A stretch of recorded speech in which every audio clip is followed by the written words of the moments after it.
সবার প্রতি সালাম, সালামুন আলাইকুম। একবার কল্পনা করুন, একটি বিশাল মসজিদ, মিনার থেকে আজান ধ্বনিত হচ্ছে, হাজারো মানুষ নামাজে মগ্ন, অথচ মাত্র কয়েক শতক আগেই সেই একই স্থানে গির্জার ঘণ্টা বাজত, বাইবেল পাঠ হতো।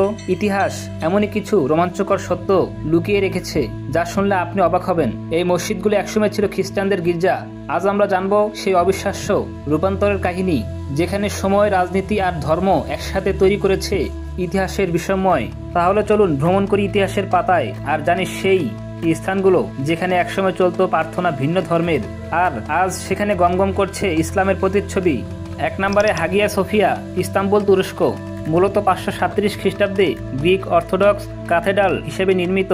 1453 সালে উসমানীয় বিজয়ের পর এটি মসজিদে রূপান্তরিত হয়। 1935 সালে এটিকে জাদুঘরে রূপান্তর করা হয় এবং 2020 সালে পুনরায় মসজিদে পরিণত করা হয়। নাম্বার 2, চোরা বা কোরিয়ান চার্চ, ইস্তাম্বুল। মূলত বাইজেন্টাইন চার্চ হিসেবে পরিচিত। 2020 সালে এটিকে মিউজিয়াম থেকে পুনরায় মসজিদে রূপান্তর করা হয় এবং 2024 সালে তা আনুষ্ঠানিকভাবে মসজিদ হিসেবে খোলা হয়।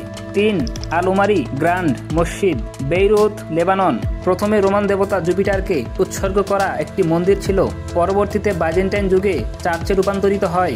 শেষ পর্যন্ত 1291 সালে এটি মসজিদে পরিণত হয় এবং বর্তমানে সক্রিয় মসজিদ হিসেবে ব্যবহৃত হচ্ছে।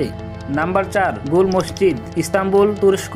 10ম শতকে একটি বাইজেন্টাইন পূর্ব অর্থোডক্স চার্চ হিসেবে নির্মিত। 1490 সালে উসমানরা এটি মসজিদে রূপান্তর করে। নাম্বার 5, কুম্বেট মসজিদ, কারস, তুরস্ক। 10ম শতকে আর্মেনিয়ান আপোস্টিক ক্যাথেড্রাল হিসেবে নির্মিত হয়েছিল। 1579 সালে এটি প্রথমে মসজিদে পরিণত হয়, পরে আবার চার্চ ও জাদুঘরে ব্যবহৃত হয় এবং 1993 সালে পুনরায় মসজিদ হিসেবে রূপান্তরিত হয়। বর্তমানে কুম্বেট মসজিদ নামে পরিচিত। নাম্বার 6, ফেতিয়ে মসজিদ, এথেন্স, গ্রিস। প্রথমে একটি বাইজেন্টাইন চার্চ হিসেবে নির্মিত। এরপর ওসমান যুগে 1456 থেকে 58 সালে এটি মসজিদে রূপান্তরিত হয়।